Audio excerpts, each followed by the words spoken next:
بسم اللہ الرحمن الرحیم۔ الصلاۃ والسلام علیک یا رسول اللہ وعلی آلک و اصحابک یا حبیب اللہ۔ ناظرین و سامعین، السلام علیکم ورحمۃ اللہ وبرکاتہ۔ ایک مرتبہ پھر پیش خدمت ہے سوال و جواب کی نشست بعنوان ہم اور آپ علامہ اوکاڑوی کے ساتھ، جس میں آپ اپنے شرعی مسائل کے بارے میں رہنمائی حاصل کر سکیں گے حضرت علامہ مولانا ڈاکٹر کوکب نورانی اوکاڑوی صاحب دامت برکاتہم العالیہ سے۔ آپ ایک عرصہ دراز سے دنیا بھر میں مسلک حق کے حقیقی ترجمان کی حیثیت سے خدمات سر انجام دے رہے ہیں۔ آئیے ہم مل کر انہیں خوش آمدید کہتے ہیں۔ السلام علیکم ورحمۃ اللہ وبرکاتہ۔ وعلیکم السلام، اور تمام ناظرین و سامعین کو بھی السلام علیکم ورحمۃ اللہ وبرکاتہ۔ آپ لوگ اپنے سوالات کامنٹ سیکشن کے ذریعے بھیج سکتے ہیں۔ اگر آپ کی آئی ڈی اپنے اصل نام کے ساتھ نہیں تو آپ اپنے سوال کے ابتدا میں اپنا نام اور اپنے شہر کا نام لکھ کر بھیج دیجیے، انشاءاللہ سوال شامل کر لیا جائے گا۔ یا پھر واٹس ایپ اور پیج ان باکس کی سہولت بھی آپ کے پاس موجود ہے، آپ وہاں بھی اپنے سوال بھیج سکتے ہیں۔ اسی دوران کے فیس بک کامنٹ سیکشن میں آپ کے سوالات آنا شروع ہوں، واٹس ایپ اور پیج ان باکس کے ذریعے جو ہفتہ بھر میں سوالات موصول ہوئے ان سے آغاز کریں گے۔ سائرہ مغل صاحبہ کا سوال کہ کیا کسی لڑکی کا نام ملائکہ رکھا جا سکتا ہے؟ بسم اللہ والحمد للہ والصلاة والسلام علی رسول اللہ۔ نام ہمیشہ اچھے رکھنے چاہیے، اللہ کی تعریف ظاہر ہو، بندگی کا اظہار ہو، معنی اچھے ہوں۔ ملائکہ جمع ہے، ملک فرشتے کو کہتے ہیں، ملک بادشاہ کو کہتے ہیں، ملیکہ ملائکہ یہ زیادہ بہتر ہے۔ تاہم آج کل جو نام رکھے جا رہے ہیں میں تو سن سن کے حیران ہوتا ہوں۔ منہا کا مطلب اس سے نکال دیا، جو کہتے ہیں نا اتنی چیز اس سے نکال دیں تو اس کو منہا کر دیں، منہا کا لفظ نام رکھا ہوا ہے۔ فبہا یہ بھی نام رکھا ہوا ہے، حالانکہ یہ نام نہیں ہے مگر رکھے ہوئے ہیں۔ اور بعض تو بڑے فنی یعنی مزے کا خیز نام ہوتے ہیں، وہ بھی رکھے ہوئے ہیں لوگوں نے۔ تو ملائکہ جمع ہے، رکھا تو جا سکتا ہے لیکن اس کی جگہ ملیکہ یا ملائکہ رکھ لیں تو زیادہ بہتر ہے۔ ناظر حسنی صاحب کا سوال، اگر نکاح کے بعد رخصتی سے قبل ہی عورت کو طلاق ہو جائے تو کیا عدت واجب ہوگی؟ اگر خلوت نہیں ہوئی، نکاح کے بعد میاں نے بیوی کو چھوا نہیں ہے، ان سے معانقہ جس کو گلے ملنا کہتے ہیں وہ بھی نہیں ہوا، تو ایسی صورت میں عدت نہیں ہوگی۔ محمد جنید صاحب کے سوالات، ان کا پہلا سوال کہ رسول اللہ صلی اللہ علیہ وسلم کے مبارک اسماء کا ذکر کرتے ہوئے کیا ہر نام کے بعد درود شریف پڑھنا ضروری ہے یا نام مکمل ہونے کے بعد اکٹھے بھی پڑھے جا سکتے ہیں؟ فتویٰ یہ ہے کہ ایک بار پڑھ لیا جائے، تقویٰ یہ ہے کہ ہر بار پڑھا جائے، محبت یہی ہے کہ ہر بار پڑھا جائے۔ ہمارے پاس کیا ٹائم کی کمی ہے یا کوئی اور بات؟ تو اگر آپ نے پورے نام لکھے ہیں، آخر میں صلی اللہ علیہ وآلہ وسلم لکھ دیا ہے، بہت اچھی بات ہے۔ محبت میں ہر بار پڑھیں گے اور زیادہ ثواب ہوگا۔ تاہم جو آپ نے بات پوچھی وہ بھی درست۔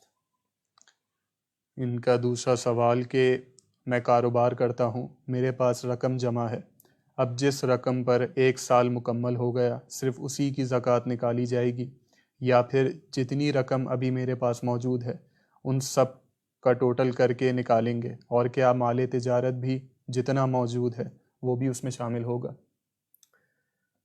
ہم نے جب زکوٰۃ کے مسائل بیان کیے تھے تو بہت آسان طریقہ سمجھا دیا تھا۔ آج 23 دسمبر ہے۔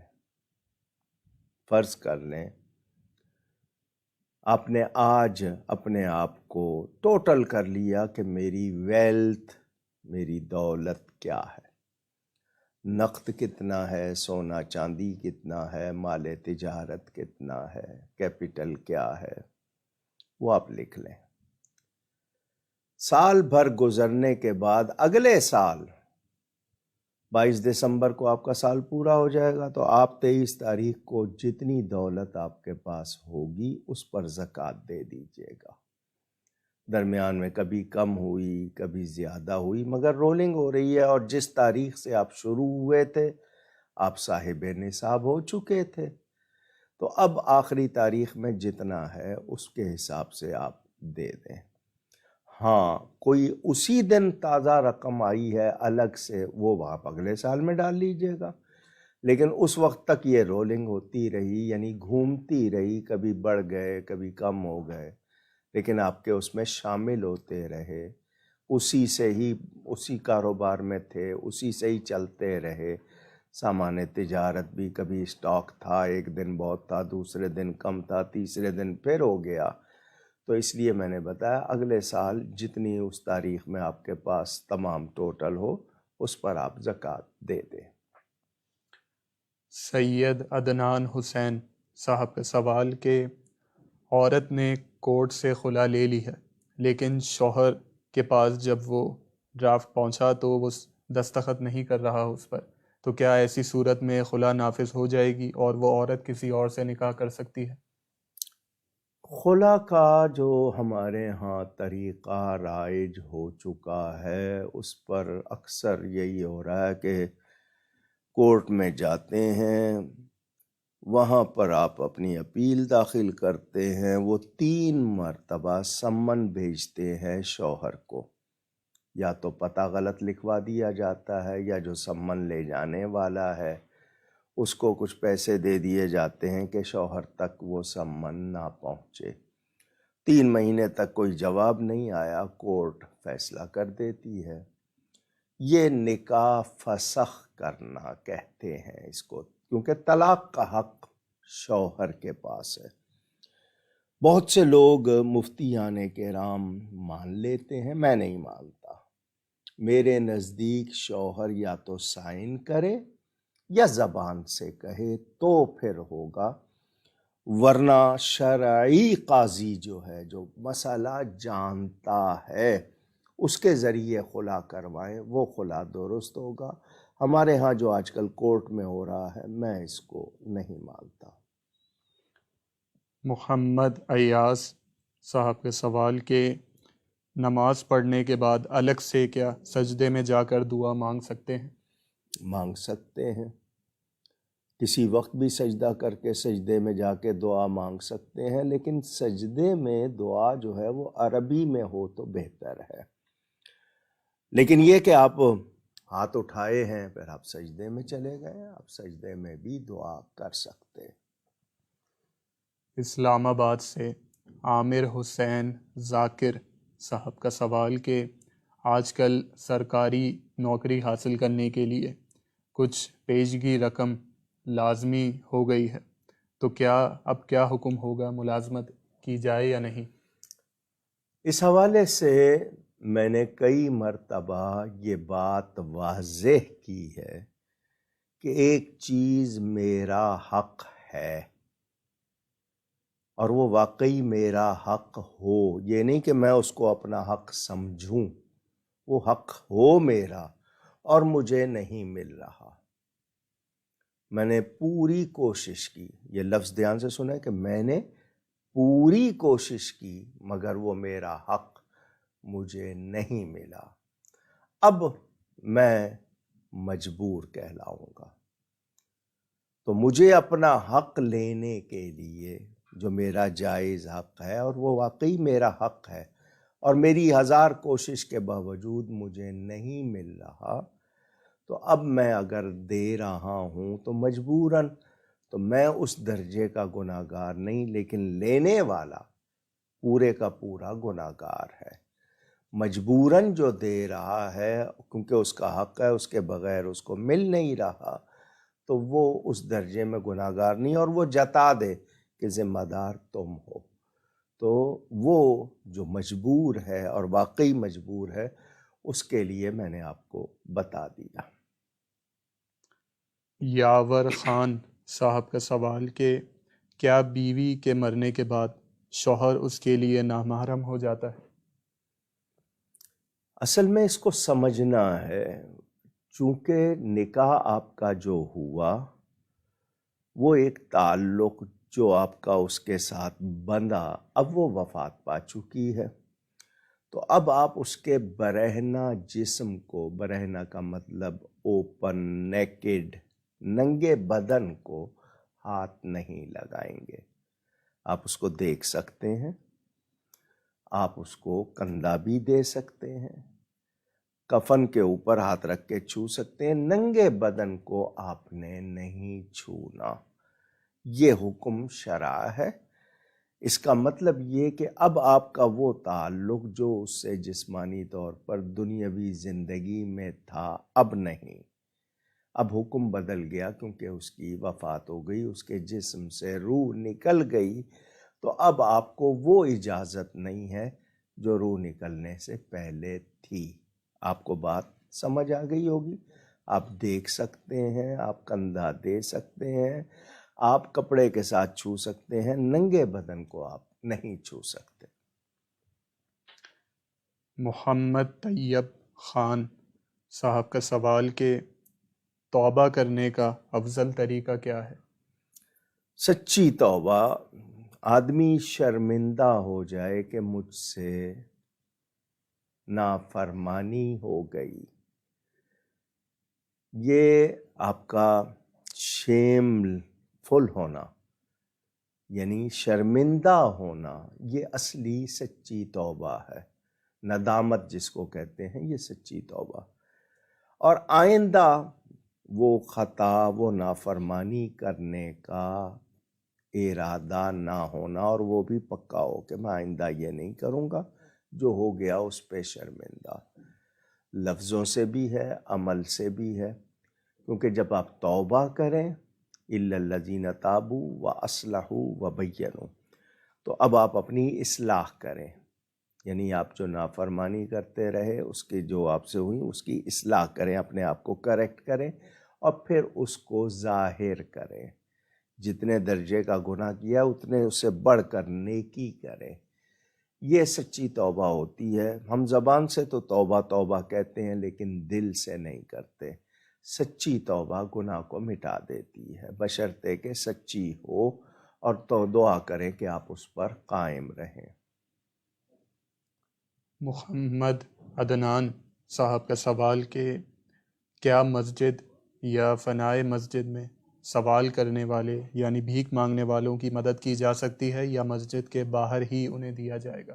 اپنی ذات کے لیے مسجد میں سوال نہیں کرنا چاہیے۔ مسجدیں چندہ کے لیے نہیں، ہاں اللہ کی راہ میں کو کام کرنا ہے۔ حضور صلی اللہ علیہ وسلم نے خود اعلان فرمایا، جنگ کے لیے، جہاد کے لیے، دوسروں کے لیے ہوتا ہے۔ جس طرح ہم آیتیں پڑھ کے بتاتے ہیں کہ دوسروں کی مدد کریں یا نیکی بھلائی کے کاموں میں تعاون۔ کوئی چیز فروخت کرنا مسجد میں خرید و فروخت نہیں ہوگی، ذات کا سوال نہیں۔ وہ لوگ جو بھکاری ہوتے ہیں، وہ اگر آ جاتے ہیں، مانگتے ہیں، تو آپ مسجد میں دے سکتے ہیں، لیکن ان کو بھی چاہیے کہ وہ مسجد میں نہ مانگے، مگر وہ مسجد میں نماز کے فوراً بعد کھڑے ہو کے اعلان کرتے ہیں تو لوگوں کو پتہ چلتا ہے دروازوں پہ، تو ویسے ہی اب یہ کیا معلوم کہ جی وہ واقعی پیشہ ور ہے یا ضرورت مند ہے۔ ہمارے ہاں یہ بہت مسائل ہو گئے، لیکن کوئی سوال کر رہا ہے تو وہ کر لے، وہ مانگ لے، وہ اس کو دیا جائے گا، لیکن ہمیں اپنی ذات کے لیے سوال کرنے سے مسجد میں منع کیا گیا ہے۔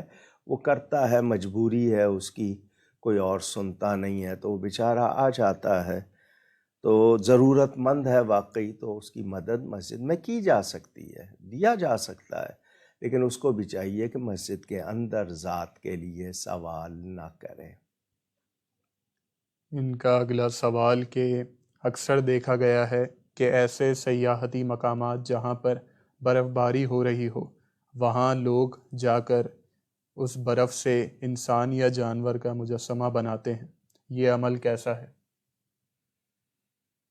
مٹی سے بھی بناتے ہیں ساحل پر اور برف سے بناتے ہیں، تو بنانے والوں کو اور کوئی چیز نہیں ملی، پھول بنا لیں، کوئی بلڈنگ بنا لیں، کوئی اور چیز بنا لیں، کھلونے کا سامان۔ تو جاندار کا مجسمہ بنانا، مٹی سے ہو، برف سے ہو، کسی اور چیز سے ہو، وہ بھلے سے کھلونے کی کوئی چیز ہو، آج کل بسکٹ پہ بھی بنا دیے جاتے ہیں بچوں کی اٹریکشن کے لیے، یہ جائز نہیں ہے۔ اور ہمیں ایسے لوگوں کو ڈسکریج، یعنی ان کی حوصلہ افزائی نہیں کرنی ہے، حوصلہ شکنی کرنی ہے تاکہ وہ اس چیز سے باز آئے۔ غلام مصطفیٰ صاحب کا سوال کہ صوفی اور تصوف، ان اصطلاحات سے کیا مراد ہے؟ اللہ تعالیٰ کے لیے خالص ہو جانا، یہ اصلی تصوف ہے۔ میں جو کچھ کروں، جو کچھ کہوں، کھاؤں پیوں، میں سب کچھ اللہ کے لیے کروں۔ لازمی بات ہے جب اللہ کے لیے ہو جائیں گے خالص تو پھر نافرمانی سے تو بچیں گے، اللہ کی رضا کو اختیار کریں گے۔ یہ صوفیوں کے لبادے میں بہت سے لوگ کاروباری ہیں، وہ مراد نہیں ہے۔ صوفی اصل میں وہ ہے جس کا دل بھی صاف ہو، کردار بھی صاف ہو، اور وہ اللہ کے لیے خالص ہو جائے۔ یعنی مرتبہ احسان ان تعبد اللہ کانک تراہ، کہ تمہاری یہ حالت ہو کہ تم اللہ کو دیکھو، اور اگر یہ نہیں ہے تو کم از کم اتنا ہو کہ اللہ تمہیں دیکھ رہا ہے۔ تو اپنے آپ کو پاک صاف رکھنا، دل و دماغ کو پاک صاف رکھنا کدورتوں سے، آلائشوں سے، ہر قسم کی۔ اور یہ کوئی غیر مسلم صوفی نہیں ہو سکتا، کیونکہ ایمان شرط ہے۔ بہت سے لوگ کہتے ہیں صوفی ہر ایک میں ہوتے ہیں، سوری، ایسی بات نہیں کہنی چاہیے، بالکل غلط ہے۔ ایمان شرط ہے، ایمان کے بغیر کچھ نہیں ہے۔ تو جو اللہ کے لیے خالص ہو جاتا ہے، جس کا سب کچھ اللہ کے لیے ہوتا ہے، وہ اصلی صوفی ہوتا ہے۔ اور تصوف جو روحانیت کا نام ہے، تصوف کوئی بہت سے لوگوں نے صوفی ازم کے نام پر بہت سی باتیں اس میں داخل کر دیں۔ تو اصلی تصوف صفائی ہے، قلبی تطہیر ہے، پاکیزگی ہے، اور عمل کا عمدہ ہونا ہے، انسان کا تقوی میں بہت ہی نمایاں ہونا ہے، خالص ہونا ہے، وہ ہے تصوف۔ ہمیں دنیا سے رغبت گھٹانے یا ختم کرنے کو کہتا ہے، کہ دنیا برتے مگر دنیا سے کوئی رغبت نہ ہو، ایسی کوئی اٹیچمنٹ نہ ہو کہ ہم دنیا کے لیے ہوں، دنیا میں رہیں مگر دنیا میں رہ کے صرف اللہ کی رضا اختیار کریں، یہ اصلی تصوف ہے۔ باقی کاروبار کے نام پہ جو کچھ ہو رہا ہے وہ آپ کے سامنے ہے۔ حالہ سندھ سے عرفان احمد چانڈیو صاحب کا سوال کہ ناول پڑھنا کیسا ہے؟ ناول سے مراد اگر کوئی ایسی تحریر، ایسی کہانی ہے جس میں کوئی پیغام ہے، اس میں اصلاح کے پہلو ہیں، کوئی اس میں فسق، نافرمانی، گندی باتیں یا برہنگی کی باتیں یا آلودگی کی باتیں نہیں ہیں تو کوئی حرج نہیں ہے۔ لیکن یہ کہ جو ناول عام طور پہ ملتے ہیں ان میں بہت خرافات، گندگی بہت ہوتی ہے، تو اس پہ وقت کیوں ضائع کروں میں؟ مجھے اس کے پڑھنے سے کیا ملے گا؟ پیسے دے کے خریدوں گا اور گناہ کماؤں گا۔ تو میں اس سے بہتر اچھی کتابیں پڑھ لوں کہ مجھے ثواب بھی ہو، میرے لیے فائدہ بھی ہو۔ شارٹ اسٹوری، افسانہ یا ناول یا کہانی، اگر اس میں کوئی اصلاحی پہلو ہے، زبان شائستہ شستہ صاف ہے، گندگی نہیں ہے، تو پھر منع نہیں ہوگا۔ جبل احد سے اگر کوئی شخص تبرکن کوئی پتھر لے آئے، اس بارے میں کیا حکم ہوگا؟ اس بارے میں کیا کہوں، آپ کی عقیدت کا ہے کہ ٹھیک ہے لے آئیں، لیکن وہ پتھر جو وہاں تھا، اس کی وہاں پر موجودی اس کے لیے کوئی تھی، آپ نے اس کو وہاں سے جدا کر دیا۔ ایک ہوتا ہے کہ ہٹا دیے جائیں، مثلا مسجد نبوی کا پورا صحن مٹی نکالی گئی، نبی پاک صلی اللہ علیہ وآلہ وسلم نے پہلے ہی فرما دیا تھا میرے مدینے کی مٹی مدینے میں نہیں رہنے دیں گے، اس کی جگہ لوہا بھر دیں گے۔ وہی ہوا جو پرانا مدینہ تھا جتنا، اب وہ ساری مٹی نکالی، انہوں نے نکال کے پھینک دی۔ اب وہ مٹی تو لی جا سکتی ہے کیونکہ انہوں نے نکال دی، لیکن یہ کہ میں خود کھود کے وہاں سے لاؤں تو پھر مجھے اس کا احترام کرنا، اس کو صحیح جگہ لگانا، تو محبت تو یہی کہتی ہے کہ نہ لایا جائے، اس کو وہاں ہی رہنے دیا جائے۔ تبرک سمجھ کے لا رہے ہیں، قدر کر رہے ہیں، اس کا اہتمام ہو رہا ہے، وہ بھی اپنی جگہ ہے کہ ٹھیک ہے جی آپ نے قبر میں استعمال کی، آپ نے اس کو احتیاط سے ادب سے رکھا، تو وہ بھی اس کے لیے بھی منع نہیں ہے۔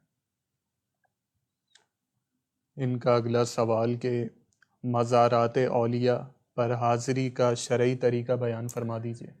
جی میں نے کئی مرتبہ بیان بھی کیا ہے، لکھا بھی ہے، وضو کر کے ادب سے گھر سے جائیں، اس کو اللہ تعالیٰ کی رحمت کا مقام سمجھ کر جائیں، اللہ والے کی جگہ جہاں ہے وہاں اللہ کی برکات کا نزول ہے، مقدس مقام بابرکت مقام سمجھ کر جائیں، سلام کریں، قرآن کریم کی تلاوت کریں یا جو بھی کچھ پڑھیں، دعا کریں اللہ تعالیٰ سے کہ یا اللہ اس اپنے نیک بندے کی برکت سے میری یہ حاجت پوری کر دے، میرے کام کر دے، میرے ایمان کو سلامتی دے۔ کوئی غیر شرعی کام نہیں ہوگا، یہ ہے شرعی طریقہ۔ ایصال ثواب کریں گے، ان کے وسیلے سے دعا کریں گے۔ ایک یہ ہے کہ اس مقام کو مبارک سمجھ کر دعا کرنا۔ دوسرا طریقہ نبی پاک صلی اللہ علیہ وسلم کی حدیث کے مطابقت میں کہ اللہ سے دعا کریں گے، پھر صاحب روضہ صاحب مزار سے کہیں گے آپ اللہ کے پیارے ہیں، اللہ کی بارگاہ میں میری سفارش کریں، پھر اللہ سے کہیں گے یا اللہ اس بندے کی سفارش میرے حق میں قبول فرما، ان کی برکت سے ایسا کر دے۔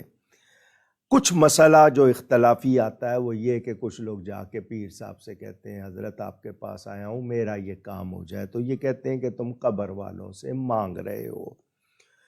میری معلومات کے مطابق جاہل سے جاہل شخص بھی یہ جانتا ہے کہ یہ بندہ خود سے کوئی کمال نہیں رکھتا، اس کو اللہ تعالیٰ کی عطا سے کمال حاصل ہے، تو وہ اس خیال سے اگر وہ پوری طرح مسئلہ جانتا ہو، اس کو پوری سمجھ ہو، اور پھر وہ یہ کہے کہ آپ کو اللہ نے مالک و مختار جتنا بھی بنایا ہے، جتنے درجے میں بنایا ہے، آپ اللہ کی عطا سے میرا یہ کام کر دیں، کروا دیں، دونوں طرح کہنا درست ہوتا ہے، بشرطے کہ مسئلہ معلوم ہو۔ لیکن اس انداز سے یہ جس میں یہ پتہ چلے کہ نہیں اللہ کی عطا کے بغیر اس کو موتی یا عطا کرنے والا یا کمال والا مانے، تو اس کی ہمارے پاس کوئی گنجائش نہیں ہے۔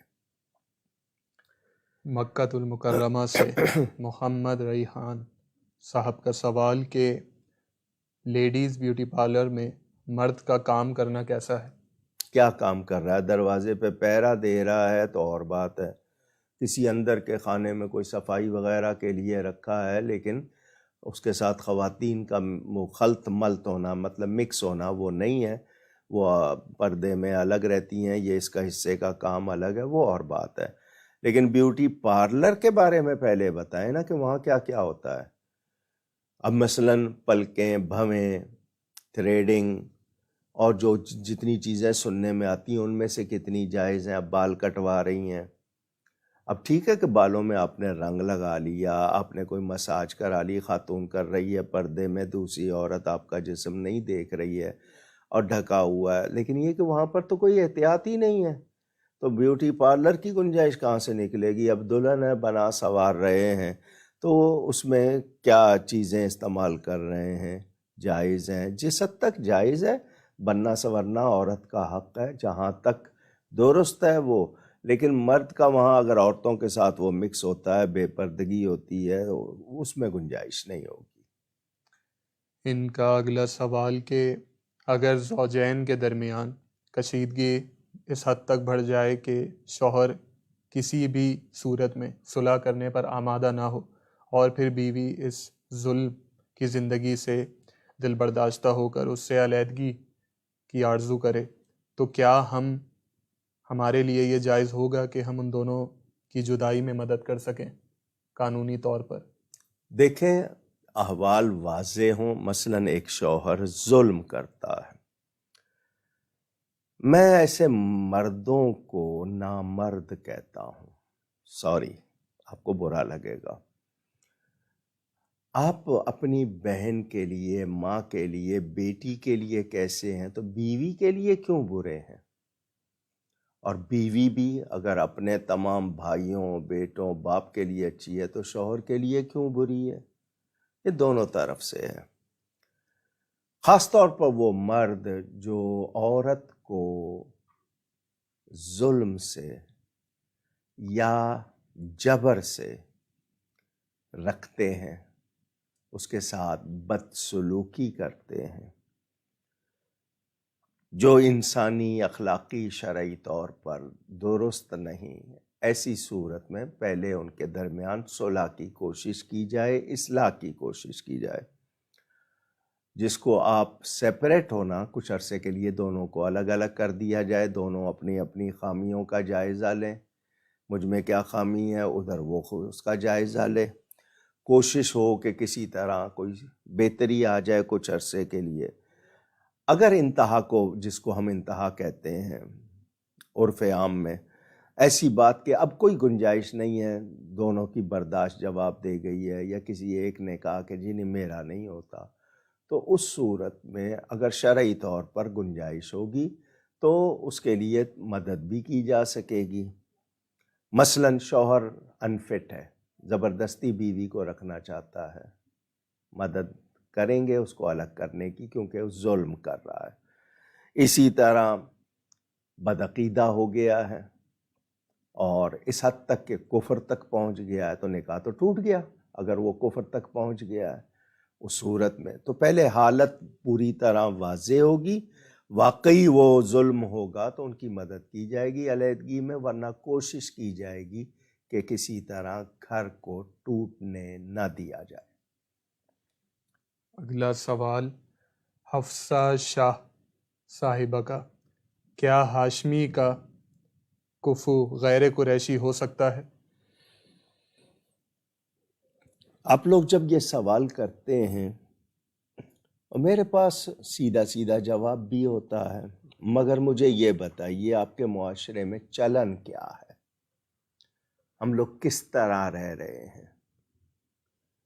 ہمارے ہاں بعض خاندانوں میں نے دیکھا جی ہم نے اپنے خاندان سے باہر نہیں کرنا، برادری، مثلاً گجر ہیں تو گجروں میں کرنا ہے، جاٹ ہیں جٹ ہیں تو ان میں کرنا ہے، ملک ہیں تو ملک میں کرنا ہے، یہ اس طرح کچھ لوگوں کے ہاں ہیں کہ جی برادری سے باہر نہیں کرنا، اور کچھ لوگ جو ہیں وہ اس معاملے میں، آپ تو ہاشمی اور قریشی کی بات کر رہے ہیں، یہاں سید غیر سید کو بھی نہیں دیکھا جاتا، تو اس حوالے سے کہ وہ اگر ایک ہوتا ہے فضیلت علم ہے تو پھر تو نسب کی بات ہی نہیں ہوتی، کیونکہ فضیلت علم فضیلت نسب سے زیادہ ہے، تو ہم کوشش کریں گے کہ کف ہو، اگر کف نہیں ہے تو پھر اس میں دیکھا جائے گا کہ سمجھدار ہے، اس کو پتہ ہے حقوق کا، یعنی وہ ناجائز نہیں کرنے والا، بہتر، اور پھر ولی راضی ہوں تو ہو سکتا ہے۔ وقاص خان صاحب کا سوال کہ کیا یہ روایت درست ہے جس میں یہ بیان ہوا کہ ایک عورت جو نبی پاک صلی اللہ علیہ وسلم پر معاذ اللہ کوڑا کرکٹ پھینکا کرتی تھی، اس حوالے سے رہنمائی فرما دی. جی بالکل درست نہیں ہے یہ روایت، پتہ نہیں، میں نے کسی کتاب میں نہیں پڑھی، اور میں اس کو اس لیے بھی نہیں مانتا کہ کوئی کوڑا پھینکے تو کیا صحابہ برداشت کر لیتے تھے؟ راستے میں کوڑا پھینکا گیا، یعنی حضور کی راہ میں کانٹے بچھائے گئے، لیکن حضور پر کوڑا ڈالنے والی بات ایک تو سمجھ نہیں آتی ہے، دوسرا یہ ہو نہیں سکتی. صحابہ کرام جو کوئی ہاتھ بڑھاتا تھا نبی کی طرف تو ہاتھ پکڑ لیتے تھے، وہ کیا اتنے ہی اس معاملے میں چپ تھے؟ تو راہوں میں آپ کے تکلیفیں، کانٹے بچھائے گئے، لیکن نبی پاک پر کچرا ڈالنے والی یہ روایت بالکل میرے نزدیک اس کا کوئی ثبوت نہیں ہے. یاور خان صاحب کا سوال کہ مردے کو مسجد میں رکھ کر نماز جنازہ ادا کیوں نہیں کی جاتی؟ آلودگی کا خیال، کوئی آلودگی لگی ہو، کوئی چیز گر جائے مسجد میں آپ کو کنگھی کرنے سے منع کیا گیا، کوئی آپ کا بال ٹوٹ جائے تو بال جب ٹوٹ جاتا ہے ناپاک ہو جاتا ہے، اس کو مسجد میں نہیں گرانا چاہیے.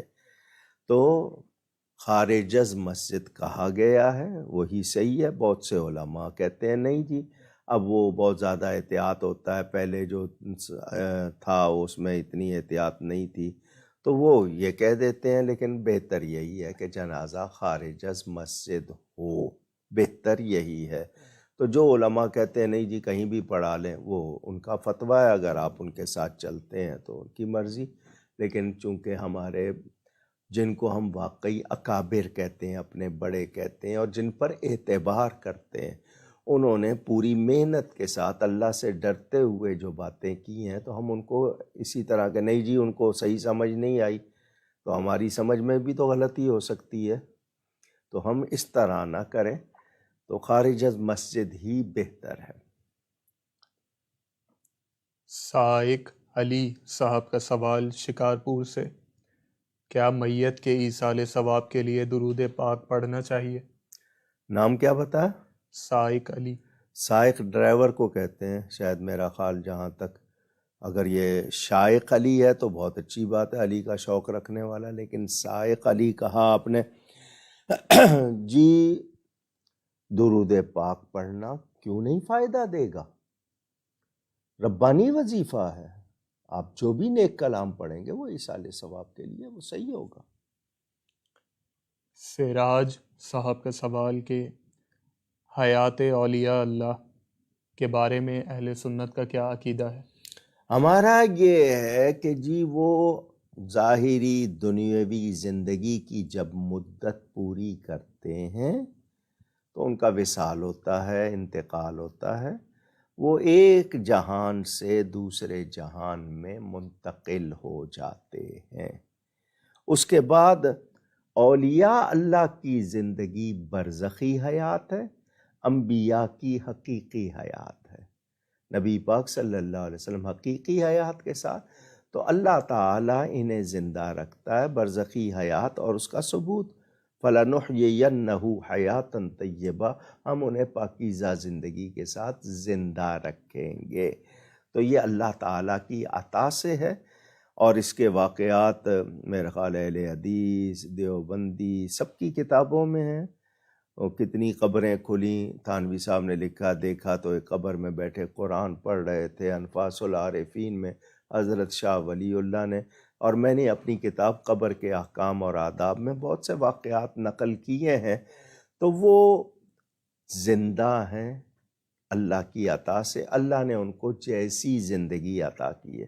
نبی پاک صلی اللہ علیہ وسلم تو حقیقی حیات کے ساتھ، وہاں تو تصور ہی نہیں ہے. ایک لمحے کو موت کا حکم پورا ہوا، مگر اس کے بعد ان کی حیات اسی طرح حقیقی جسمانی ہے. اولیاء کی حیات اللہ کی عطا سے ان کو برزخی حیات ملتی ہے، وہ برزخ میں زندہ ہے.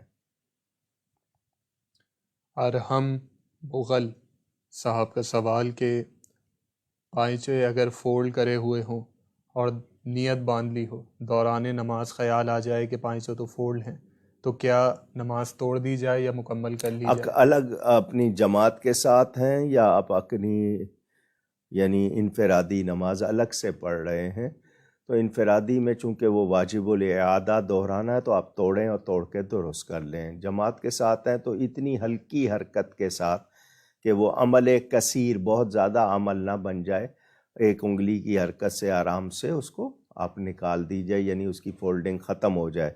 اور اگر دونوں ہاتھ لگا کے پوری محنت کرنی پڑتی ہے تو پھر نہیں ہوگا، پھر آپ کی نماز ٹوٹے گی.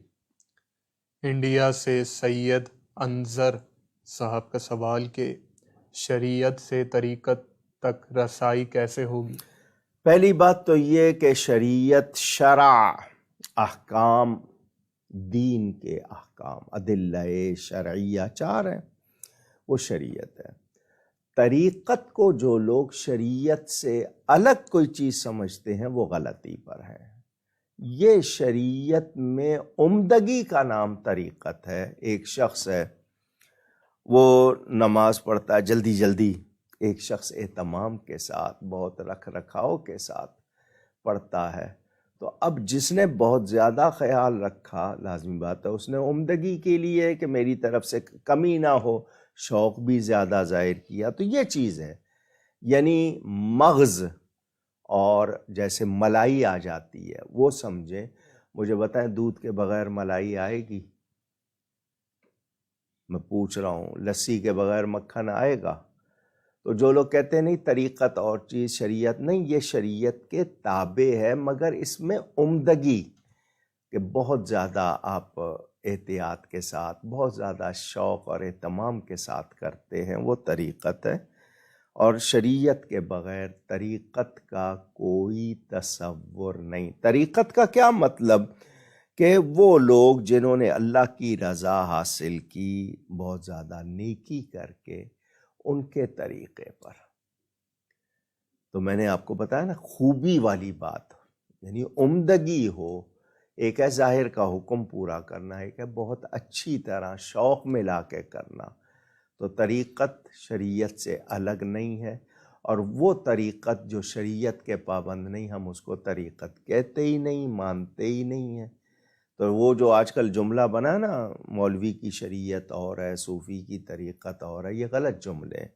یہ ان لوگوں نے ڈھکوسلے بنائے ہیں اپنے آپ کو عمل سے آزاد رکھنے کے لیے کہ ہم جو کر رہے ہیں بس وہ من مانی. تو معاف کیجیے گا، جس طرح سیکولرزم کی اسلام میں گنجائش نہیں ہے، اسی طرح صوفیوں کا اس طرح سیکولر ہونا، سیکولر کا مطلب من مانی ہوتا ہے نا، جو آئے کریں وہ اس میں دین سے آزاد ہو. تو ایسی کوئی طریقت نہیں ہے، بلکہ روحانیت، عمدگی اور تقوی میں کمال کا نام طریقت. ام شہباز صاحبہ کا سوال کہ عورت کے عبائے کے بارے میں بتا دیجئے کہ کہاں تک رکھنے کا حکم ہے؟ بعض اوقات یہ دیکھا گیا ہے کہ پاؤں کے نیچے تک آ رہا ہوتا ہے. صرف عبایا نہیں، آپ کا کوئی لباس بھی، آپ کی شلوار پاجامہ، آپ کا لہنگا، آپ کا غرارہ شرارہ، شادی کا لباس، کوئی بھی ٹخنے سے نیچے، جس کو اینکل کہتے ہیں، نہ مرد نہ عورت دونوں کا ٹخنے سے نیچے نہیں ہونا چاہیے. یہ صرف نماز کے لیے نہیں ہے، یہ ہر وقت کے لیے. اس سے ٹخنے سے نیچے جو کپڑا ہے وہ آگ ہے، یعنی اس کو تپایا جائے گا اور آپ کے جسم کو داغا جائے گا. یہ جو لمبے لمبے کپڑے، پورا فرش صاف ہو رہا ہے، جھاڑو لے لو بھائی، کپڑے کو کیوں خراب کرتے ہو؟ اور ایک بار اس میں کوئی اگر خرابی ہو گئی دوبارہ پہنا نہیں جائے گا. تو اسی طرح بہت سے لوگ زیادہ کپڑا لگاتے ہیں بہت، تو وہ بھی نہیں کرنا چاہیے. ہم سب کو پابند رہنا چاہیے. تو ٹخنوں سے نیچے جو کپڑا ہے وہ نہ مرد کے لیے نہ عورت کے لیے. ایک ہے کہ پیٹ نکلا ہوا ہے تو وہ آ گیا، تھوڑا سا اس نے ٹخنے ڈھک لیے، وہ اور بات ہے. لیکن یہ کہ پاؤں ایڑیوں کے نیچے جا رہے ہیں، پتلونیں ایسی لمبی لمبی پہنی ہوئی ہیں، پاجامے اتنے لمبے لمبے پہنے ہوئے ہیں، ان کے نیچے جا کے چنٹ دے دیتے ہیں، وہ ان میں وہ بل آتے ہیں. تو یہ نئے فیشن جو نکالے، اس کی گنجائش نہیں ہے. اگلا سوال عمران احمد صاحب کا کہ جماعت میں اگر امام صاحب کے سلام پھیرنے سے کچھ لمحات قبل ہی شامل ہوئے ہوں تو کیا جماعت کا ثواب ملے گا؟ اگر انہوں نے سلام نہیں پھیرا، آپ نے ایک تو نماز کی ابتدا ہوتی ہے نا اللہ اکبر کہہ کے آپ شامل ہوئے، پھر آپ اللہ اکبر کہہ کے بیٹھ گئے، آپ بیٹھ گئے، اس وقت تک انہوں نے سلام نہیں پھیرا ہے تو آپ کو جماعت مل گئی۔ مطلب یہ کہ رکعتیں تو آپ نے ساری دوبارہ پڑھنی ہے لیکن آپ جماعت میں شامل ہو گئے۔ لیکن آپ کے بیٹھنے تک، کیونکہ بہت سے لوگوں کو دیکھا اللہ اکبر کہہ کے رکوع میں ایک ہی بار اللہ اکبر کہہ کے رکوع میں جاتے ہیں، وہ غلط ہے۔ وہ آپ نے نماز شروع کی ہے، تکبیر پہلی تکبیر اولا ہوئی ہے، اب دوسری حرکت جو ہوئی ہے اس کی تکبیر آپ نے کہی نہیں ہے، اور یہ بات چونکہ آئی ہے تو اکثر لوگوں کو صرف وہ رکوع میں چلے جاتے ہیں، ربنا لک الحمد پڑھ لیتے ہیں لیکن باقی جگہوں پہ اللہ اکبر نہیں کہتے، سلام پھیرتے ہوئے بھی سلام پھیر لیتے ہیں، سلام نہیں پڑھتے، تو آپ کی نماز کہاں ہو رہی ہے؟ آپ کو ہر حرکت پہ یعنی رکوع میں جاتے ہوئے اللہ اکبر، کھڑے ہوتے ہوئے آپ کو پڑھنا ہے، پھر سجدے میں جاتے ہوئے، سجدے سے اٹھتے ہوئے، بہت سے لوگ پڑھتے ہی نہیں اور ہونٹ نہیں ہلتے، ہونٹ نہ ہلنا یہ پڑھنا نہیں ہوگا، ہونٹ ہلنے چاہیے۔ تو آپ کی وہ پہلی تکبیر ہوئی ہے، اس کے بعد اگر آپ بیٹھ گئے ہیں تو آپ نے وہ بیٹھنے کی تکبیر تو کہی نہیں ہے، تو وہ بھی کہنی چاہیے۔ تو مثلاً ایک شخص آیا جلدی، اس نے دیکھا رکوع میں ہے، اس نے اللہ اکبر کہا، پھر دوسرا اللہ اکبر کہہ کے رکوع میں گیا لیکن اس وقت تک وہ آواز دے چکے سمیع اللہ، تو پھر نہیں ہوگا۔ یعنی اس کو پورا مل جائے کہ یہ جھکا ہے اور اس وقت تک انہوں نے سمیع اللہ نہیں کہا، سمیع اللہ لمن حمیدہ امام نے، تو پھر تو اس کو رکوع مل گیا، ورنہ وہ شامل نہیں ہوا اس رکن میں، وہ اس کی رکعت باقی رہے گی۔ اگلا سوال لاہور سے عامر سلطان صاحب کا، کہ اگر امام نے دوسری رکعت میں تلاوت کرنا بھول گئے، پیچھے سے ایک مقتدی نے لقمہ دیا لیکن امام صاحب نے وہ لقمہ نہیں سنا، پھر کسی دوسرے مقتدی نے ذرا اونچی آواز میں لقمہ دیا، امام صاحب نے وہ سنا اور تلاوت جاری کر دی دوبارہ، آخر میں سجدہ سہو بھی ادا کیا، ایسی نماز کا کیا حکم ہے دوسرے مقتدی کے لیے؟ کیا اس کی نماز ادا ہو جائے گی کہ اس نے دوسرا لقمہ دیا؟ جی دے دیا تو لقمہ، 10 آدمی لقمہ دے دیتے ہیں تب بھی نماز رہے گی، کیونکہ اس کا یہی کہ توجہ نہیں ہوئی ان کو شاید، تو دوسرا لقمہ دیا، نماز ہو گئی ہے۔ کرناٹکا انڈیا سے سید خواجہ صاحب کا سوال کہ نماز میں اگر باہر کے یا پھر برے خیالات آتے ہوں تو کیا اس سے نماز کی ادائیگی پر کوئی فرق آئے گا؟ وسوسے آنا کتنے ہی گندے کیوں نہ ہوں وہ آتے ہیں، لیکن ان میں لگنا نہیں چاہیے، جھٹکنا چاہیے۔ اگر کوئی وسوسہ آ رہا ہے، آپ اگر الگ نماز پڑھ رہے ہیں تھوڑا آواز کے ساتھ پڑھنا شروع کر دیں، جماعت کے ساتھ ہیں تو آپ ذرا تھوڑی توجہ دیں، ہٹ جاتا ہے، لیکن یہ کہ میں اس میں لگ جاؤں، اس کو اور آگے دماغ میں چلاتا رہوں، تو لازمی بات ہے پھر اس میں میرا اپنا عمل شامل ہو گیا، پھر وہ نماز کیا رہ گئی۔ تو وسوسے آتے ہیں، شیطان آپ کو کوشش کرتا ہے آپ کی نیکی ضائع کرنے کی، تو آپ اس وقت پوری توجہ دیں کہ میں کس حال میں ہوں، کس کے سامنے کھڑا ہوں، فوراً ہٹ جائے گا۔ تو وسوسوں کا آنا برا نہیں ہے، ان میں لگ جانا برا ہے۔ محمد عدیل صاحب کا سوال کہ اگر کسی امام کی تقلید نہ کی جائے لیکن احترام موجود ہو دل میں تمام ائمہ کرام کا، اور صرف اللہ اور نبی پاک صلی اللہ علیہ وسلم کی احادیث کو فالو کیا جائے، تو کیا اس میں کوئی غلط بات ہوگی؟ ایسا شخص جس نے یہ سوال کیا ہے، مجھے یہ بتائیں کہ آپ کو حدیث پڑھنے کی سمجھ ہے؟ حدیث کی کتنی قسمیں ہیں؟ ایک ہی موضوع پر کتنی احادیث ہیں؟ آپ کو ان سب کی سمجھ ہے؟ نمبر 1۔ نمبر 2 یہ کہ آپ خود سے مسئلہ معلوم کر سکتے ہیں؟ نبی کریم صلی اللہ علیہ وسلم کے ارشادات کو دیکھتے ہوئے کہ کس سے حکم ثابت ہوگا، کس سے وعید ثابت ہوگی، کیا آپ کو یہ ساری معلومات ہیں؟ اگر نہیں تو پھر آپ سوچیں کہ آپ کسی امام کی تقلید کیوں نہیں کر رہے۔ غوث اعظم تو تقلید کریں، داتا صاحب تو تقلید کریں، خواجہ غریب نواز، بابا فرید، اتنے بڑے بڑے علماء تقلید کریں، اعلیٰ حضرت تقلید کریں، مجدد صاحب تقلید کریں، شاہ ولی اللہ تقلید کریں، اور آپ چاہتے ہیں کہ نہیں جی آپ آزاد رہیں؟ تو پہلے آپ اپنی قابلیت ثابت کیجئے۔ ہاں آپ شریعت و سنت کے مطابق مسئلہ معلوم کر سکتے ہیں، آپ پہ تقلید ضروری نہیں ہے، لیکن نہیں کر سکتے تو آپ احتیاط، تاکہ آپ سے خطا نہ ہو جائے، آپ تقلید کریں۔ میں نے پہلے بھی کہا ہے، مقلد ہونا ہر اس شخص کے لیے ضروری ہے جو اتنی قابلیت نہیں رکھتا کہ مسئلہ معلوم کر سکے۔ اور پھر مجھے بتائیں، جن اماموں کی تقلید کرتے ہیں، انہوں نے کیا خود سے مسئلے نکالے؟ قرآن حدیث سے ہی نکالے ہیں۔ اذا صح الحدیث فہو مذہبی، یہ بھی ارشاد آپ نے سنا ہوگا امام اعظم کا فرمان کہ میرا قول پیش کیا ہوا ہے، اس کے مقابل تمہیں کوئی حدیث مل جائے، میرا قول چھوڑ دینا، حدیث کو اختیار کر لینا۔ لیکن یہ کس کے لیے کہا ہے؟ جس کو حدیث کی پوری معلومات ہو۔ آپ کو ایک حدیث مل گئی لیکن آپ کو پوری معلومات نہیں ہے، تو آپ کیا کریں گے؟ تو ہمارے لیے یہ انتظامی آسانی ہے، تو ہم کوشش کریں کہ ہم مقلد رہیں۔ 4 امام ہیں اہل سنت کے، ان میں سے کسی کے، کیونکہ ان میں کوئی عقیدے کا اختلاف نہیں، اور تقلید عقائد میں نہیں ہوتی ہے، فروعی مسائل میں ہوتی ہے۔ تو میرا آپ کو جو جواب اس لیے دیا یہ اتنی تفصیل سے کہ احترام اپنی جگہ، حالانکہ وہ غیر مسلم بھی بہت سے کہتے ہیں ہم نبی پاک صلی اللہ علیہ وسلم کو پسند کرتے ہیں، ہم ان کی بے ادبی نہیں کرتے، مگر ان کو مانتے نہیں ہیں، تو پھر یہ کیا ہوا؟ تو ہم پابند ہیں، ہمیں شریعت و سنت، ہمارے کوئی شریعت و سنت کے خلاف بات کرے تو ہم تو قبول ہی نہیں کرتے۔ تو ان اماموں کو کیوں قبول کیا؟ انہوں نے ہمارے لیے آسانی کی ہے، اور قرآن و حدیث کے مطابق کی ہے، مقابل نہیں کی۔ ایک ہوتا ہے قرآن حدیث کے مقابل بات کرنا، ایک ہوتا ہے قرآن حدیث کے مطابق بات کرنا۔ شاید آپ کو سمجھ آ گئی ہو۔ تو بھلائی اسی میں ہے کہ ہم تقلید کریں ان ائمہ کرام کی اور اپنی زندگی آسان بنائیں۔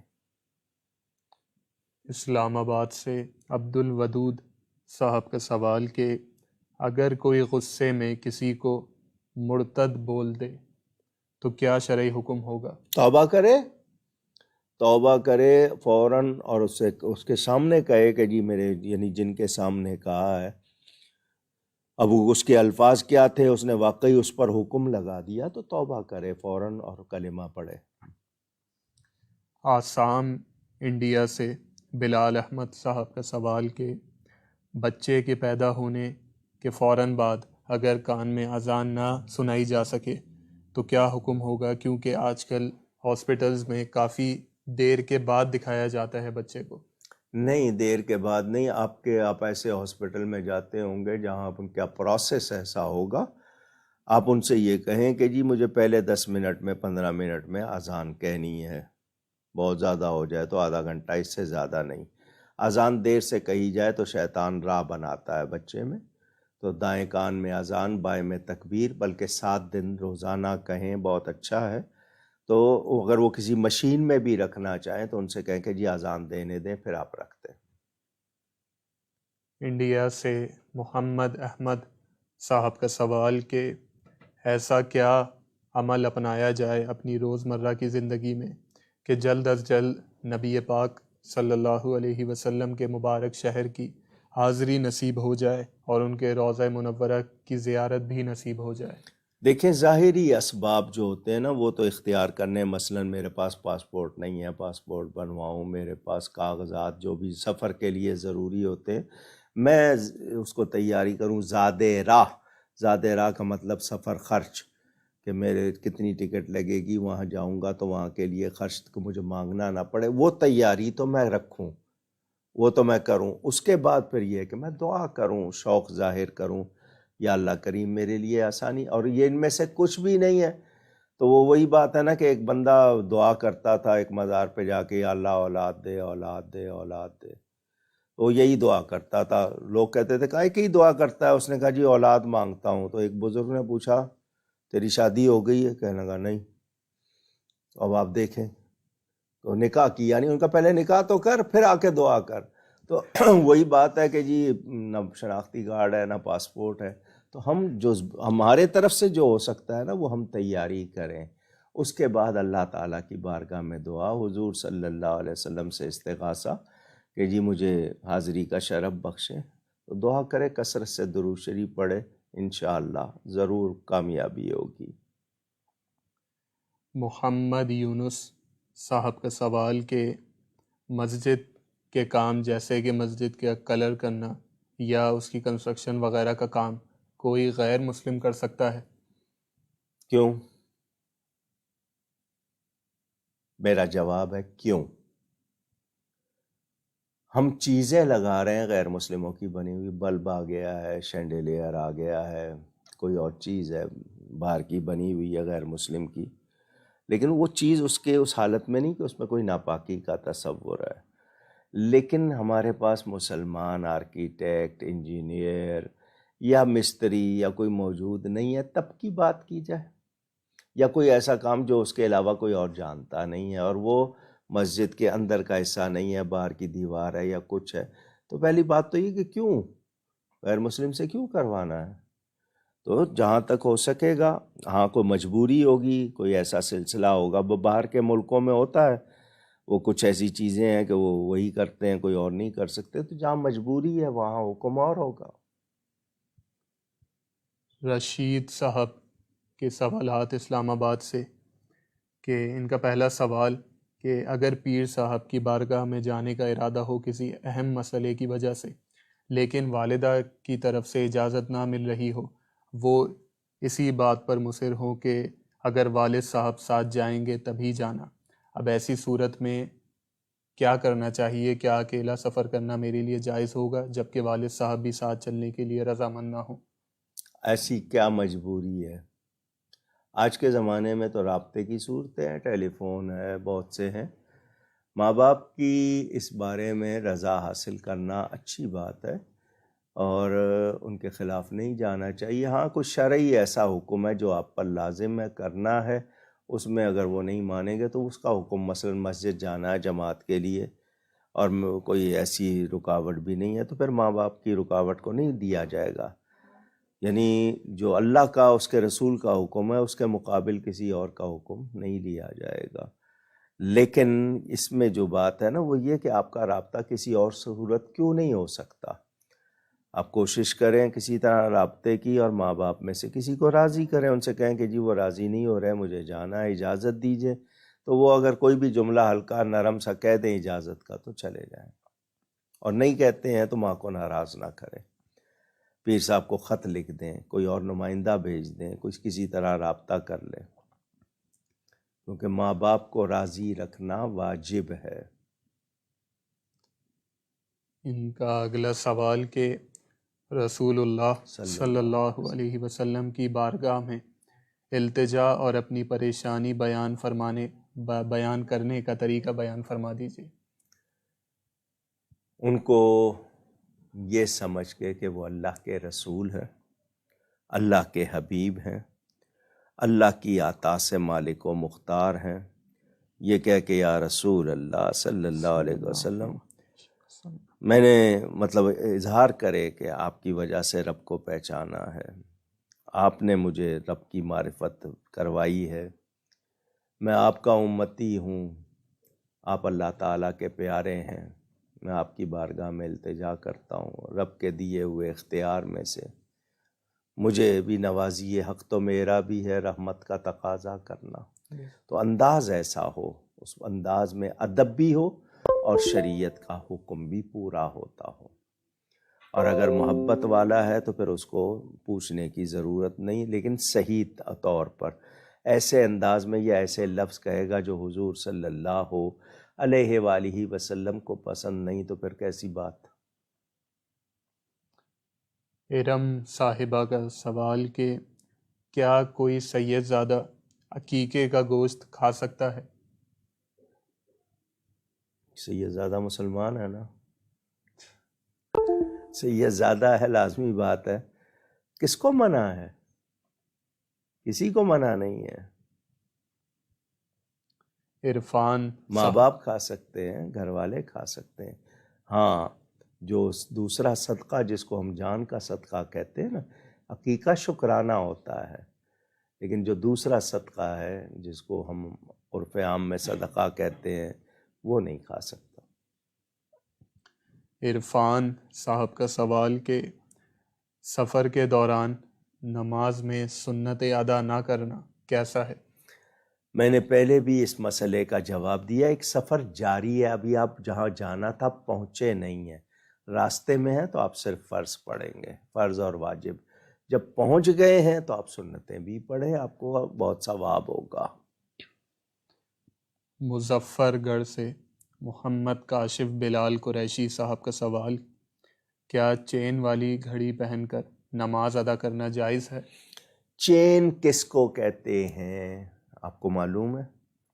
گھڑی کی جب ابتدا ہوئی تھی تو جیبی گھڑی، اس کو آپ اپنے کاج کے ساتھ یا جیب کے ساتھ تو پوری چین لٹک، اس کو چین کہتے تھے. یہ چین نہیں ہے، یہ چین نہیں ہے، وہ چین، اس کو چین کہتے تھے. تو وہ اس کی جگہ دھاگا باندھا جا سکتا تھا، کیونکہ گھڑی ضروری ہے لیکن وہ ضروری نہیں تھی. تو یہ بریسلٹ کہلاتا ہے، اس کو چین نہیں کہتے. دوسری بات یہ کہ اس کے بارے میں آپ کو کیوں شبہ ہو رہا ہے؟ آپ نے یہ کوئی، ہاں اب آپ سونے چاندی کا اگر پہن رہے ہیں تو وہ غلط کر رہے ہیں آپ. البتہ آپ نے پہنی ہے، یہ میں نے آپ کے سامنے پہنا ہوا ہے، کوئی ایسی بات نہیں ہے اس میں. لیکن وہ گھڑی، اب اس میں بھی اگر آپ دھاگا باندھ لیں نقلی پلاسٹک کی تاکہ سونے کے رنگ ہو لیکن ہو پلاسٹک کی، وہ بھی منع نہیں ہے. لیکن وہ جو چین ہے وہ منع ہے.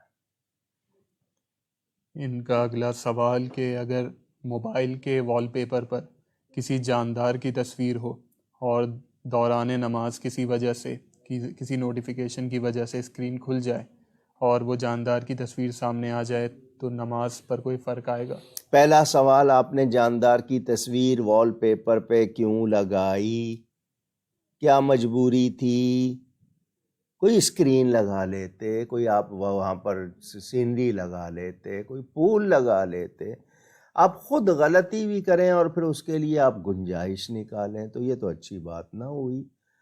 تو اگر وہ کھلی ہے اور آپ ادھر نہیں دیکھ رہے تو مسئلہ نہیں ہے، لیکن آپ کی نظر پڑ رہی ہے اور آپ کی توجہ گئی ہے ادھر تو پھر آپ کو لازمی بات ہے مسئلہ ہوگا.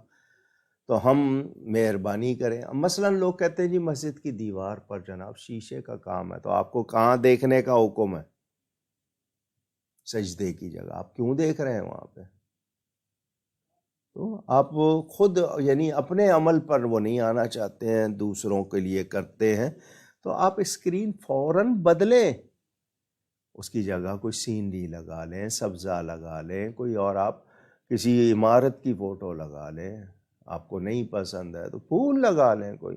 جب وہ بھی پسند نہیں ہے تو آپ اس کو بلینک بھی رکھ سکتے ہیں اور اسکرین لاک بھی کر سکتے ہیں. آپ مسجد میں ٹیلی فون الٹا بھی رکھ سکتے ہیں نماز کے دوران. آپ یہ کیوں نہیں کرتے؟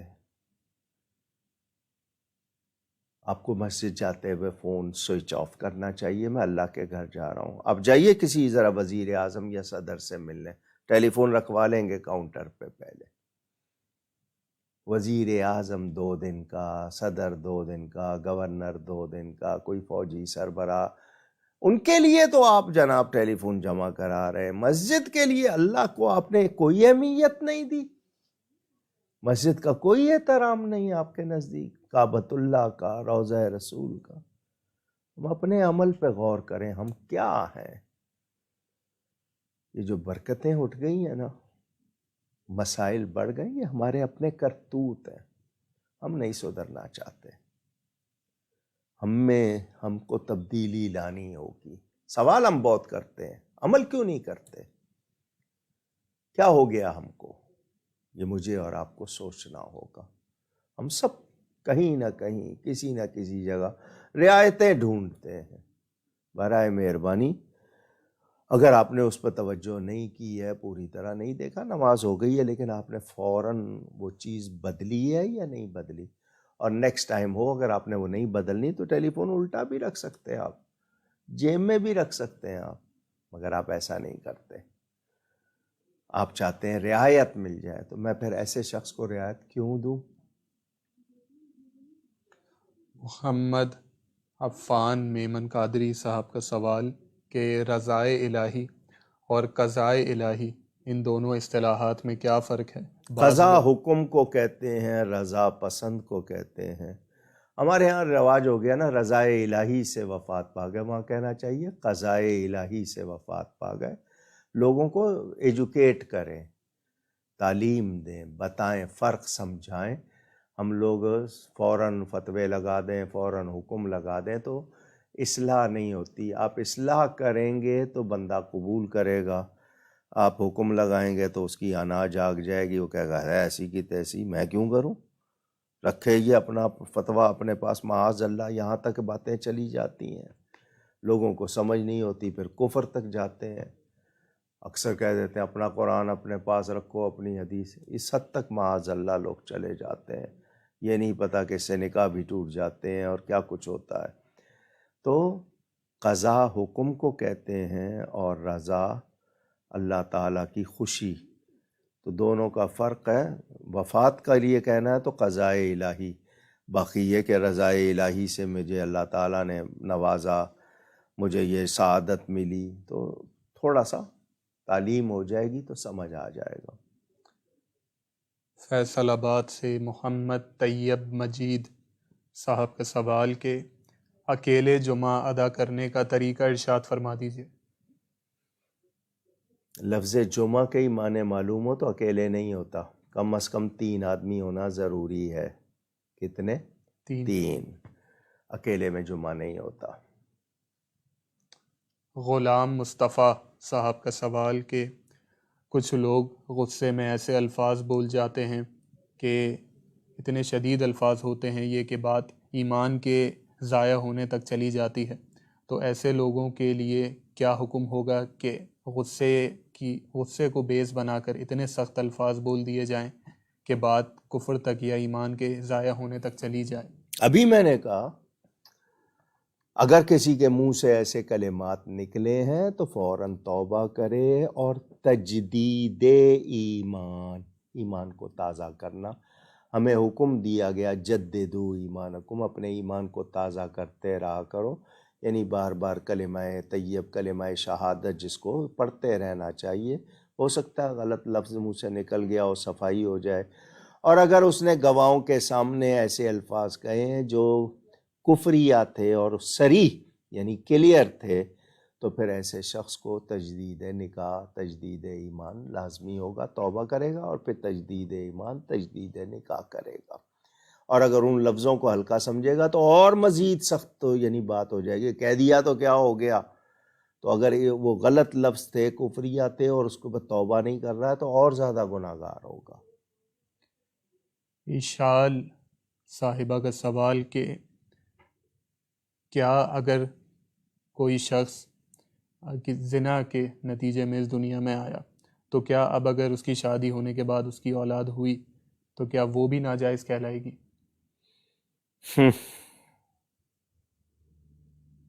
آپ نے سوال کیا، اگر واقعی ایسا ہے تو اس کی اولاد وہ نہیں کہلائے گی، لیکن یہ کہ اس شخص کے نسب کا مسئلہ ہوتا ہے صرف۔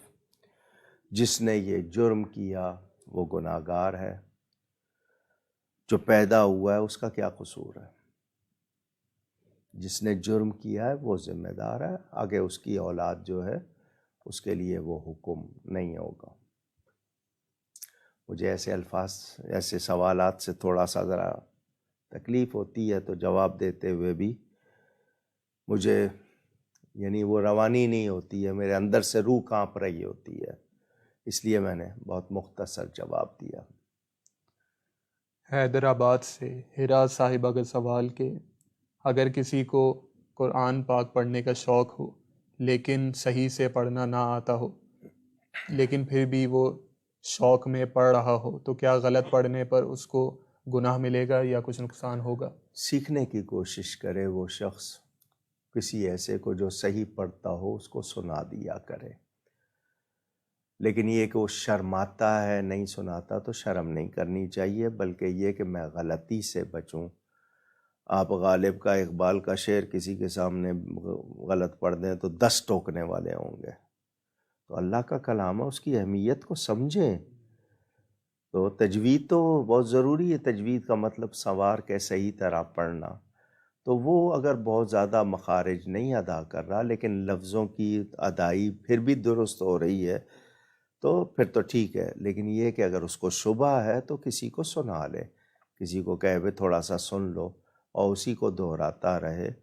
تاہم اٹک اٹک کے پڑھتا ہے مگر صحیح ادا کرتا ہے تو زیادہ ثواب لیتا ہے. اس سوال جو اس سے پہلا تھا اس کے جواب میں ایک بات اور کرنا چاہتا ہوں. شادی شدہ لوگ,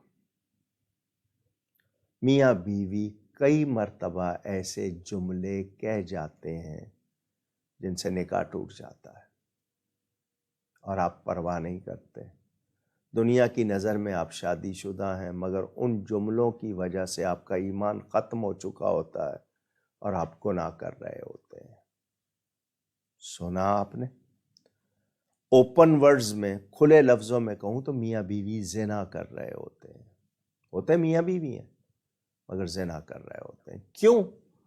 لوگوں کی نظر میں میاں بیوی ہیں مگر انہوں نے ایسے جملے یا ایسی باتیں کر لیں یا ایسے کام کر لیے کہ کفر تک چلے گئے, ایمان سے نکل گئے اور اس کے بعد نہ توبہ کی, نہ ایمان تازہ کیا, نہ نکاح تازہ کیا اور رہ رہے ہیں. تو زبان کو قابو میں رکھیں. وہ جو شوہر صاحب کہلاتے ہیں نا, آپ خدا نہیں ہیں, وہ آپ کی زر خرید نہیں ہے بیوی, وہ آپ کا جوڑ ہے. اچھا سلوک نہیں ہوتا ہے تو برا بھی نہ کریں. مجھے اتنی شکایتیں آتی ہیں, میں حیران ہوتا ہوں یہ کائے کے مرد ہیں. آئے نا اپنے کسی جوڑدار کے سامنے پتہ چلے کہ جی آپ میں کتنی قوت ہے اور کیا ہیں آپ, پنے خاں یا 30 مار خاں. اس کمزور عورت وہ پھولوں کی طرح باپ کے پاس پلی ہے, ماں کے پاس پلی ہے, آپ کے پاس آ گئی ہے اور آپ بدسلوکی کر رہے ہیں. شرم آنی چاہیے آپ کو. آپ گھٹیا آدمی ہیں اگر بدسلوکی کر رہے ہیں, گھٹیا. اور کوئی لفظ کہیں نا, کوئی ہوتا ہے, کیا لفظ ہوتا ہے گھٹیا سے اور بھی کوئی کم لفظ؟ یعنی میں آپ سے کہوں کہ آپ انسان کہلانے کے مستحق نہیں ہیں. اور وہ عورت جو سسرال کے ساتھ بدسلوکی کرے, اچھی زبان نہیں ہے یا خام خواہ, وہ بھی درست نہیں ہے. اگر تجھے چھت ملی ہوئی ہے, کھانے پینے پہننے کو سب کچھ ملتا ہے تو ناشکری نہیں کرنی. ہاں تیرے ساتھ بدسلوکی ہو تو وہ غلط ہے. تو بہت سے میاں بیوی زبان کا استعمال غلط کرنے سے کفر تک چلے جاتے ہیں اور پھر بھی رہ رہے ہوتے ہیں. تو ذرا احتیاط کیجیے. لاہور سے بنت صدیق صاحبہ کا سوال کہ اگر کوئی شخص اپنے والدین جو کہ کسی دوسرے شہر میں رہتے ہوں ان سے ملنے کے لیے جائے تو کیا نماز قصر ادا کرنی ہوگی 15 دن تک یا نہیں؟ نیز یہ بھی بتا دیجئے کہ اگر کوئی شخص یہ نیت کرے کہ میں 15 دن تک کسی شہر میں قیام پذیر رہوں گا تو نماز قصر ادا کرے گا اور بعد میں پوری کرے گا, کیا ایسا ہوگا یا نہیں؟ یا نیت اگر 15 دن سے زیادہ کی ہے تو پوری ادا کرنی ہوگی؟ بھائی سیدھا سادہ سوال کہ آپ کسی گھر سے مثلا ماں باپ کے ساتھ رہتے تھے, اب آپ الگ ہو گئے, ٹرانسفر ہو گیا, آپ شفٹ ہو گئے. یہ نہیں کہ آپ وقتی طور پر گئے ہیں لیکن آپ شفٹ ہو گئے, تو اب آپ ماں باپ کے گھر میں مسافر ہیں. اگر آپ 14 دن سے زیادہ کی نیت کر لی کہ 15واں دن بھی رہنا ہے, 15 دن سے زیادہ کی نیت کر لی ہے تو آپ مسافر نہیں ہیں. خواہ آپ وہاں پر 3 دن کے بعد واپس آ گئے مگر آپ نے نیت کی تھی 15 دن کی یا اس سے زیادہ کی, لیکن اچانک واپس آنا پڑ گیا تو وہ 3 دن بھی جو آپ رہے ہیں آپ نے پوری پڑی ہے.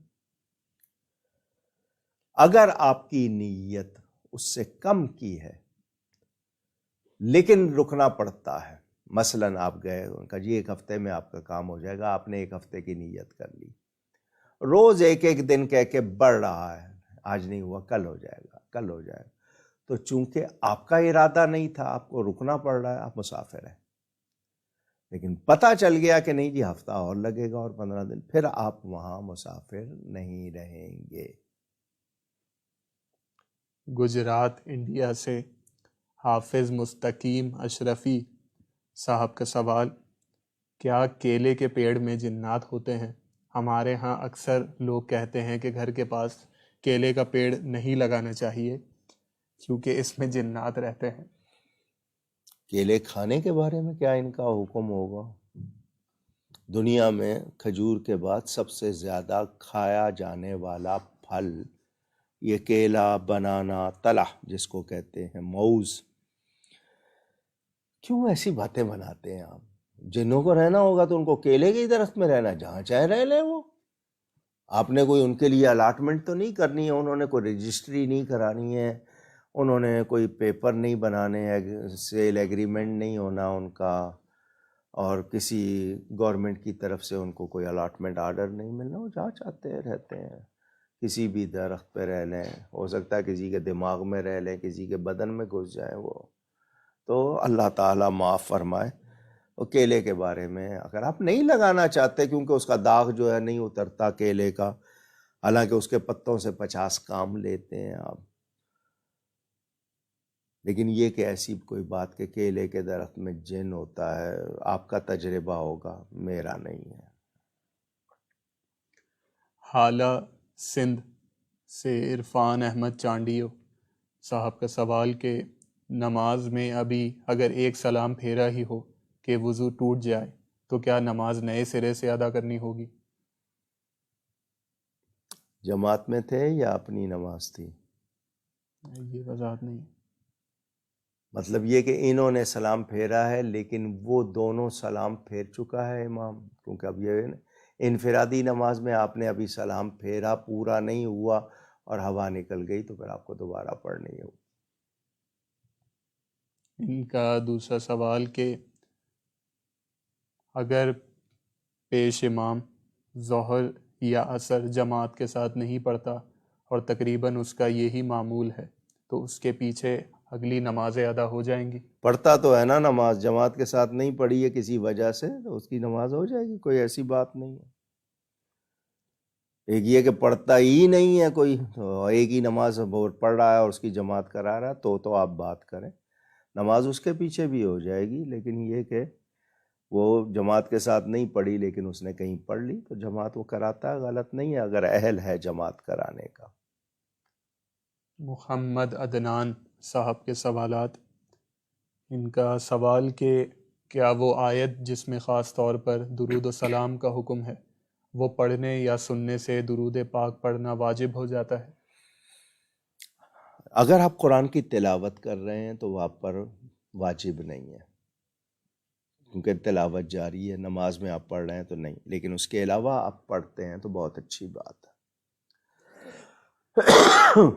ان کا اگلا سوال کہ پرانی ٹوٹی ہوئی قبر کو کیا دوبارہ تعمیر کیا جا سکتا ہے؟ مٹی اگر کہیں سے نکل گئی ہے برابر کر دیں، اس کو درست کر دیں، تاکہ یہ کہ اس میں اگر کوئی خدشہ ہے کہ جی نہیں گر جائے گی یا پانی چلا جائے گا تو اس کی مرمت کی جا سکتی ہے۔ اگلا سوال: مستجاب کے کیا معنی ہیں اور یہ کون سا مقام ہے؟ دیوار کے حوالے سے رکن یمانی اور حجر اسود کے درمیان جو دیوار آتی ہے اس کو مستجاب کہتے ہیں۔ مستجاب کا مطلب قبول ہونے کے ہیں، کہ مستجاب الدعوات جس کی دعائیں قبول ہوتی ہوں، جو قبول ہو چکا ہو، تو مستجاب کے معنی آپ نے سن لیے۔ مقام کے حوالے سے اس دیوار کو کہا جاتا ہے، اور بندے اللہ کے پیارے بن جائیں تو وہ بھی مستجاب ہو جاتے ہیں، قبول ہو جاتے ہیں، بارگاہ میں مقبول ہو جاتے ہیں، اور اللہ جس کو چاہے عطا فرمائے۔ حضور صلی اللہ علیہ وآلہ وسلم کے پاس حضرت سعد آئے تھے، حضور میں چاہتا ہوں مستجاب الدعوات ہو جاؤں، فرمایا اپنی غذا کو پاک رکھو، جیسا کہہ رہے ہو جائے گا۔ یعنی نبی کے پاس آئے، نبی نے وہ شان بھی عطا کر دی اور یہ بھی بتا دیا کہ غذا پاک رکھنا۔ تو ہمارے ہاں کمائی کیا ہے، غذا کیا ہے، ہم سوچیں ہماری دعائیں قبول نہیں ہوتی ہیں تو کوئی وجہ ہے، ہمیں سوچنا چاہیے۔ یہ آج کا آخری سوال، انشاءاللہ جو سوالات رہ جائیں گے وہ اگلی نشست میں ابتدا میں لے لیے جائیں گے۔ اگر آپ نے اپنے سوالات بھیجے جو کہ آپ کے اصل نام کے ساتھ آپ نے نہیں بھیجے، تو آپ سوال کی ابتدا میں اپنا نام اور اپنے شہر کا نام لکھ کر بھیج دیجیے، سوال شامل کر لیا جائے گا۔ اگلی نشست سے پہلے آپ اپنا سوال اسی لائیو اسٹریم کے کامنٹ سیکشن میں لکھ سکتے ہیں۔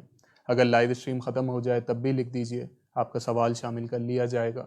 یا اگر لائیو اسٹریم میں نہ لکھ سکیں تو واٹس ایپ اور پیج ان باکس کی سہولت بھی آپ کے پاس موجود ہے، وہاں اپنے سوالات بھیج سکتے ہیں۔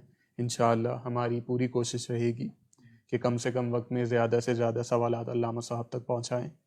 آج کا آخری سوال شکیلہ فیاض صاحبہ کا، کہ آپ نے حضرت خضر علیہ السلام کے مبارک نام کا ذکر فرمایا تھا کہ ان کا نام بلیہ بن ملکان ہے، ان کا نام لینے سے فیض و برکات حاصل ہوتی ہیں۔ ہم اس نام کو کس طرح ادا کریں اگر طریقہ کار عنایت ہو جائے؟ حضرت ابو العباس بلیہ بن ملکان علیہ السلام برکت سے نام لے لیں کہ یا اللہ ان کی برکت سے میری دعا قبول فرما، یا ویسے محبت سے پکارتے ہیں آپ یا سیدنا ابو العباس بلیہ بن ملکان، اس طرح آپ پکار رہے ہیں، آپ لے سکتے ہیں نام، دعا میں لے سکتے ہیں۔ ویسے کسی وقت کیونکہ اکثر وظائف میں ان کے نام بھی ہیں، دعائیں ان کی بتائی ہوئی ہیں، اس میں نام لے سکتے ہیں، ایک مرتبہ دن میں لے لیا یا کسی ایک وقت لے لیا، برکت ہی برکت ہے۔ یہ جو انہوں نے کہا کہ جی آج کا آخری سوال، اصل میں جب سے یہ پروگرام شروع کیا ہے، کورونا میں ابتدا کی تھی انہوں نے، رمضان میں ہم نے کیا تھا تو انہوں نے کہا اس کو جاری رکھیں، تو پھر ہر جمعرات اس کو جاری رکھا گیا۔ تو میں جلسے کی تاریخ نہیں دیتا، جمعرات کو قربانی دیتا ہوں کہ آپ لوگوں سے رابطہ رہے گا، اس طرح آپ سے ملاقات ہوتی ہے، آپ کی باتیں سیکھتا بھی ہوں اور کچھ آپ تک پہنچاتا بھی ہوں، کیونکہ انسان سوالوں سے بہت کچھ سیکھتا ہے۔ تو کوشش ہوتی ہے کہ جمعرات کو میں اپنی کوئی اور مصروفیت اس وقت نہ رکھوں، لیکن لوگ آ جاتے ہیں، خاص طور پر ربیع الاول کے مہینے میں کچھ لوگوں نے بہت دباؤ ڈالا کہ نہیں جی چاہیے تاریخ، انہوں کا جلسہ کرنا ہی کرنا ہے۔ تو آپ کو پتہ ہے میں نے ایک آدھ ناغہ کیا، کبھی ایک دن پہلے پروگرام، کبھی ایک دن بات کر کے اس کو پورا کیا۔ تو آج بھی ابھی ایک جلسے پہ جانا ہے، اس لیے حالانکہ نہیں تو ہم آدھا گھنٹہ اور چلاتے، تو اس کی وجہ سے یہ پروگرام تھوڑا سا میں نے پچھلے جمعرات آپ کو بتا دیا تھا کہ مختصر کریں گے، اس لیے بہت سے سوال جو رہ گئے ہوں گے محمد زین صاحب کے پاس سارا ہفتہ جمع ہوتے رہتے ہیں، یہ جمع کر لیں گے انشاءاللہ تعالی۔ آئندہ جمعرات ان کے جوابات، آئندہ جمعرات جو آئے گی وہ اسی سال میں آئے گی، اگلے سال میں آئے گی؟ اسی سال میں آئے گی، یعنی 2021 میں ہی آئے گی، تو وہ شامل کر لیے جائیں گے۔ تو یہ آخری سوال جو آپ نے کیا تھا حضرت خضر کے بارے میں، اس کا بھی میں نے جواب دے دیا۔ ایک بات آپ سے اور کہنی ہے جو انہوں نے پچھلے جمعرات وضاحت کی تھی، کہ میں جو جواب دے رہا ہوں وہ صرف زبانی، آپ کے سوال یہ سناتے ہیں میں جواب دیتا ہوں۔ اگر کوئی اس آپ کی کمنٹس باکس میں یا کسی اور جگہ کوئی خود سے کچھ لکھتا ہے، ہم اس کے ذمہ دار نہیں ہیں، کیونکہ ہماری پوری ٹیم میں سے کوئی بھی شخص کسی کو تحریر کے ذریعے لکھ کر جواب نہیں دیتا۔ نمبر ایک، پاکستان نیوز اخبار کا نام ہے، شکاگو سے اس ہفتے کا جو اخبار تھا، وہاں ہر ہفتے یہ نکلتا ہے، مفت تقسیم ہوتا ہے۔ شبیر گل صاحب کوئی صاحب ہیں، سیالکوٹ کے ہیں غالباً، لیکن امریکہ میں رہتے ہیں۔ انہوں نے ایک کالم لکھا ہے میری کوئی تقریر سن کر سیدنا غوث پاک رضی اللہ تعالیٰ عنہ کے بارے میں، مجھے بھی، امیر اہل سنت مولانا محمد الیاس صاحب کو بھی، اور ڈاکٹر اشرف آصف جلالی صاحب کو بھی، انہوں نے اس تحریر میں نشانہ بنایا ہے۔ میرے پاس وہ تحریر کسی نے بھجوائی ہے۔ جواب اس شخص کی تحریر پڑھ کر اندازہ ہوا کہ اس کی کوئی اہلیت نہیں ہے، اتنی قابلیت نہیں ہے کہ ان کو مسئلہ سمجھائیں، لیکن ہمارا کام گالی دینا نہیں ہے۔ میں نے اس کے لیے کہا ان سے کہ وہ جواب کے لیے تیار رہیں، جواب لکھوا دوں گا میں۔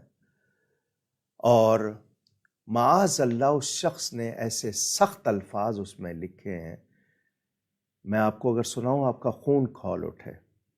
اس نے غوث پاک کے حوالے سے لکھا، کیا وہ سرکس میں کام کرتے تھے؟ معاذ اللہ۔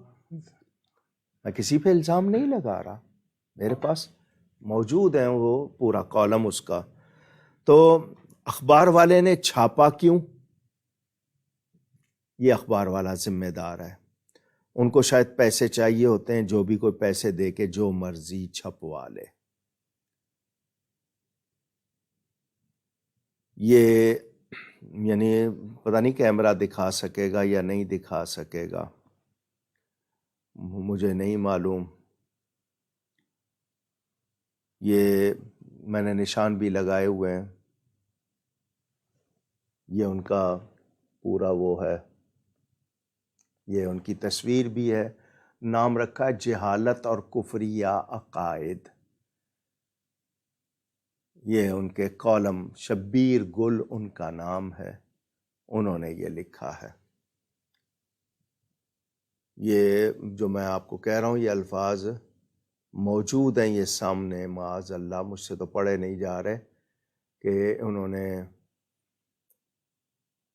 جہالت کی باتیں اور یہ ایسی باتیں وہ لکھ رہے ہیں۔ بھئی اگر آپ کو کوئی، ہم اہل سنت کا کوئی طریقہ پسند نہیں ہے آپ نہ کیجئے، لیکن ہمارے پاس اس طرح کی باتیں کرنا، یہ جناب کہتے ہیں صحابہ کرام جناب رسول اللہ کا پیشاب پیتے تھے، پخانہ کھا جاتے تھے، یہ لفظ لکھا ہے، معاذ اللہ۔ اب ایسے جاہل کو کیا کہا جائے؟ تو میں نے یہ اس لیے ذکر کیا آپ کو کہ پتہ چلے۔ جگہ جگہ اس نے میرا نام بھی لکھا ہے، ڈاکٹر اشرف جلالی صاحب کا اور مولانا الیاس صاحب کا اس نے نام لکھا ہے۔ تو میں نے اس لیے بتا دیا کیونکہ انٹرنیٹ پہ ہے یہ چیز، تو اس اخبار والے کو ہم جواب بھجوائیں گے، اس کو چھاپنا ہوگا۔ لیکن میں آپ کو بتا رہا ہوں فتنوں کی بات، تو ہماری طرف سے جو جواب ہوگا وہ ہماری طرف سے ہوگا، کوئی ہمارے نام سے کوئی آپ کو جواب دے، ہم اس کے ذمہ دار نہیں ہیں۔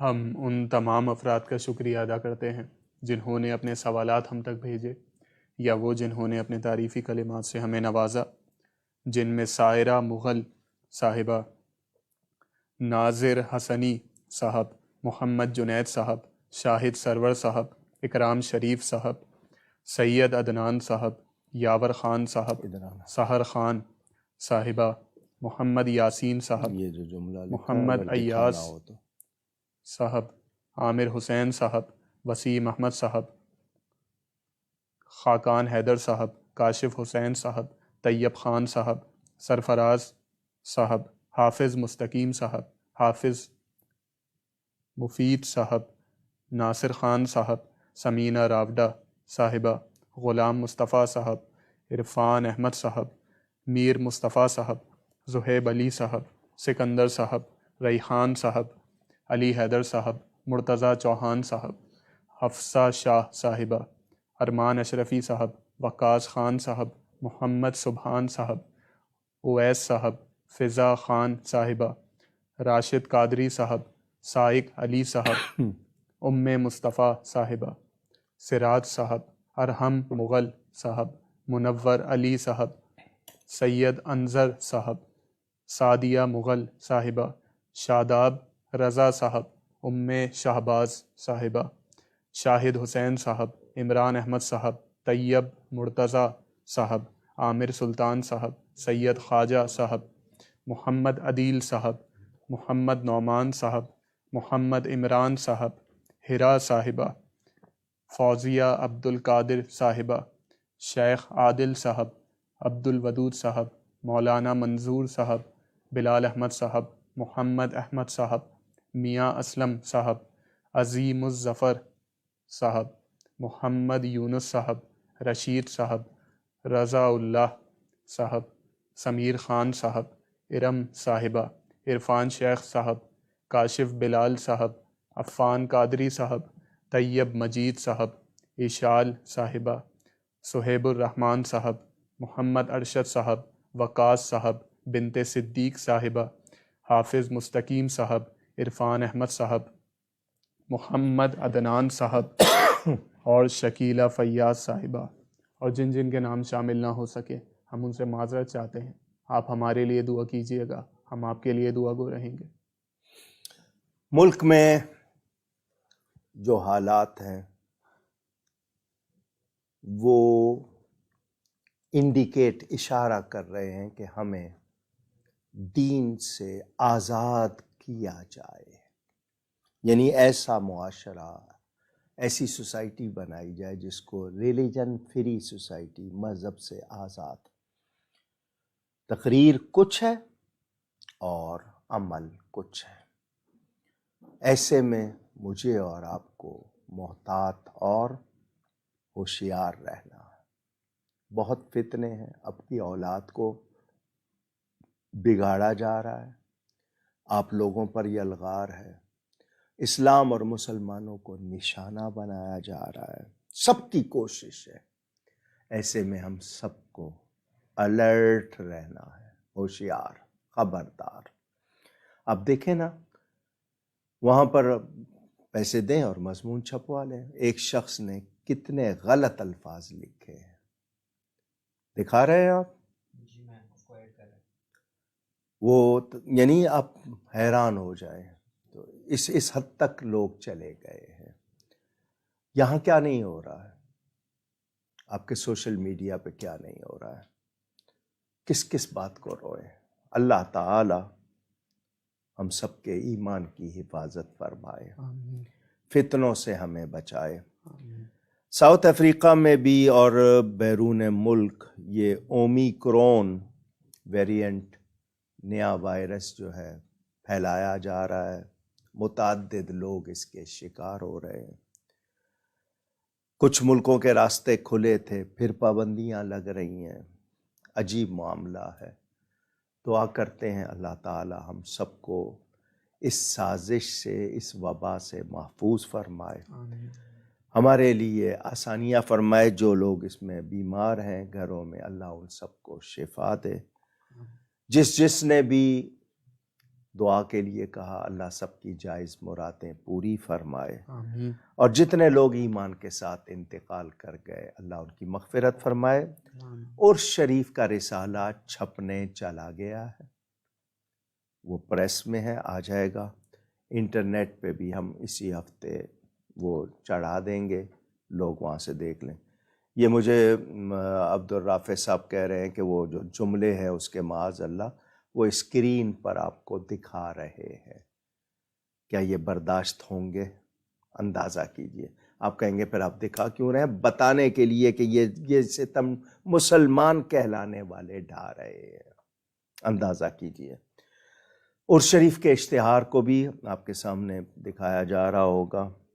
17-18 فروری کو 39واں عرس ہے. اس کے لیے آپ ایصال ثواب کے لیے جو پڑھ سکتے ہو کریں. اس کے علاوہ اور بہت سی باتیں، لیکن آج چونکہ جلدی ہے تو اجازت چاہتا ہوں. پھر آئندہ جمعرات آپ سے باتیں ہوں گی. یہ سال 2021 بھی اپنی تلخ اور شیریں یادیں چھوڑ کے جا رہا ہے. اگلا سال آئے، یہ خیر سے جائے، اللہ اگلا خیر سے لائے. گفتگو میں مجھ سے کہیں کوئی غلطی ہوئی ہو، اللہ تعالیٰ اور اس کے رسول صلی اللہ علیہ وسلم کی بارگاہ میں توبہ کرتا ہوں. نیکی کیجئے، نیکی پھیلائیے. اپنا خیال رکھیے گا. والسلام علیکم ورحمۃ اللہ وبرکاتہ.